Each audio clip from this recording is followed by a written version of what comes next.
All right, welcome back. This was a good headline, right? Shocking record explosion in student loan delinquencies marks the start of the next debt crisis. Well, student loan balances edged up by about $7 billion and now stand at $1.64 trillion.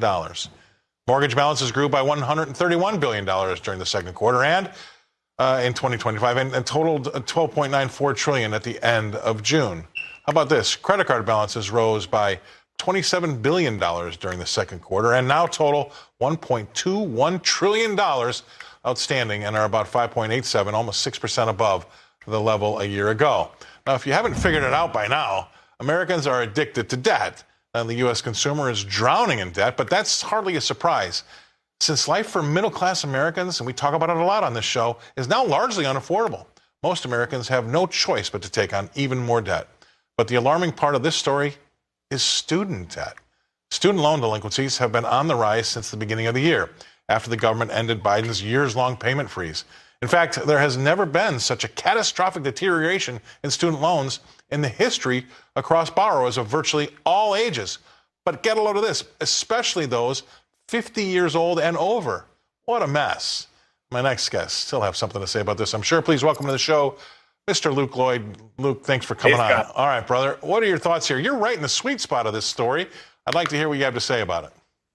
I'm talking to people that are about 50 years old with more student loan debt than a lot of people realize. This is not an uncommon story where people in their 50s or 60s are still paying off loans. And that was actually when it was actually a lot more affordable in a lot of ways. That generation 30 or 40 years ago that went to college. So what can you expect the current generations looking forward if they're when they're going to be 50s and 60 years old? How much debt are they going to still be in? And are they going to continue to pay off that debt? The answer to that is absolutely. But the thing is, what we're seeing is more and more people just saying, I'm not going to pay for this. Like they're just saying, hey, I took out this. I don't ever foresee myself ever getting out of this debt, so I'm just not going to pay it. So what's going to happen is whenever you have a system that's basically designed around a certain system, and then that changes because people just refuse to partake in that system, you have a big generation or a big system that it ends up changing to basically allow those people to operate and allow those people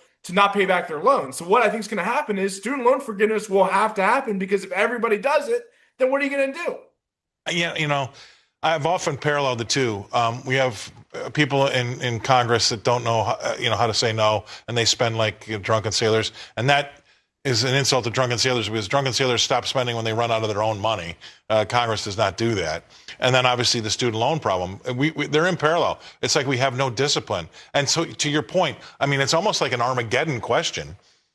But is it what I think we should do as citizens that are fair-paying tax citizens of around 50% of our income all going to the government, whether you are lower class, middle class, or upper class, usually half your money goes to the government in any sort of way. If we all just said, we're not paying taxes anymore, again, as a financial advisor, I'm not advising you to not pay taxes. I'm just saying, in the hypothetical, if we all just said, we're not paying taxes anymore, well, then it forces everyone else that's on bad behaviors to actually not get bailed out, and then they'll actually have to behave. And it actually helps the system in some sort of way. My point is if we all said we're not paying taxes, what's the government going to do at that point? It's the same thing with student loans. If they're all like, we're not going to pay our student loans back, they're going to have to forgive and have to deal with it.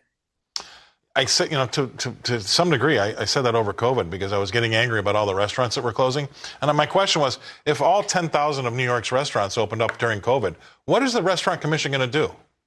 They don't have enough people to police it, right? Obviously there's going to be one person that gets in trouble, but there's going to be 1,000 people for every one that doesn't get in trouble. Anyway, my question again to you is this then too. So are these people, I don't want to say bad behavior. Some of it is genuinely bad behavior. They just don't care. But some people get caught in a bind and they have a hard time getting out of it. I agree with you. It's almost like these blue cities that think that we can continue to give all of the taxpayer money to migrants and still run a big debit on the books because at some point in time the federal government's going to come along and let them bail us out of this problem. Do you really genuinely believe that a lot of folks are out there spending Armageddon spending because they think that at some point in time the government's going to let them out of it? Yes. Yes, absolutely. I think there's this mindset is what's the worst that can happen. And the worst that can happen is, and this goes along with the whole system, how it's built with taking risks at the end of the day. When you take a big risk and you spend into Armageddon, what happens when you go bankrupt? Nothing. You kind of just reset, and yeah, you get a bad credit score for 10 years. Yeah, you can't really get loans for probably about 10 years, but you don't get shot like you used to 200 years ago, when you didn't pay somebody back. Debtor's I know that's prison. a very extreme Prison, scenario yeah. there. I'm just giving you the example of, the worst case scenarios in today's society. There isn't much of a worst case scenario. There isn't much consequences in a lot of ways. And people do have that mentality of, I'm just not going to pay it back, or I'm just not going to partake in a lot of ways. So yeah, I think that's absolutely happening. And I think I just talked to somebody actually a few days ago that's in a really rough situation, and they're in their late 20s. I'm trying to help them out, kind of maybe financially engineer their situation. But there's kind of this mindset that they're never going to crawl out of this debt. And if there's no, again, we talked about this last week, if there's no kind of thought for the future, if there's no kind of excitement for the future because you never think you're going to be out of debt or you're never going to be able to crawl out, then what's the point? And what's the point of working hard because you just feel like you're depressed every single day? And that's a mentality that young people are having, especially, and maybe even those older people that are still paying off their loans in their 60s. I think that's one of the reasons why productivity rates are so low. Just people aren't motivated because they're depressed. I mean, there's so much there that we could spend so many other segments talking about. I really appreciate you coming on, and I love your point of view because, again, you're at the sweet spot of the problem.